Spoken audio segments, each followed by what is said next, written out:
हा साबुदाणा वडा बनवण्यासाठी साबुदाणे घेतले. 200 ग्राम साबुदाणा आहे, स्वच्छ पाण्याने धुवून घेतलेले आहेत. जेवढा साबुदाणा आहे तेवढाच आपल्याला पाणी घालायचे आणि रात्रभर भिजत ठेवायचे आहेत. आपल्याला सकाळी साबुदाणा वडा बनवायचा आहे ना, त्याच्यासाठी आपण जेवढे साबुदाणा असतील तेवढंच पाणी घालायचं आहे. आता पुढील कृती आपण उद्या सकाळी पाहूया.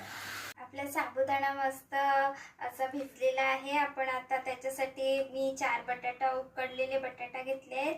शेंगदाण्याचं भाजलेले शेंगदाण्याचं कूट घेतलेलं आहे. आपण लगेच रेसिपीला सुरुवात करूया. हे साबुदाणा प्लेटमध्ये काढून घेते.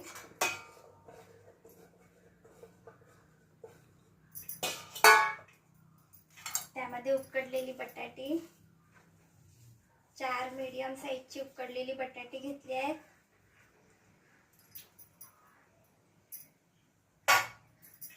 भाजलेल्या शेंगदाण्याचं कूट मिक्सरमध्ये वाटण करून घेतलेलं आहे. हिरवी मिरची आणि कढीपत्ता आणि चवीनुसार मीठ. आता आपण याचे लगेच वडे तयार करून फ्राय करून घेऊया. साधारणतः या आकाराचे मी असे वडे बनवले आहेत. आता आपण हे फ्राय करून घेऊया.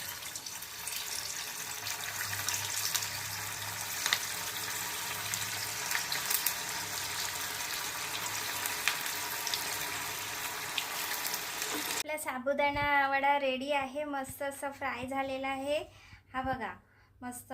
मी ही पुदिन्याची चटणी बनवली आहे. तुम्ही ओल्या नारळाची चटणी सोबत पण खाऊ शकतात. मस्त असं साबुदाणा वडा घरच्या साहित्यात एकदम पटकन असा इझिली होऊन जातो.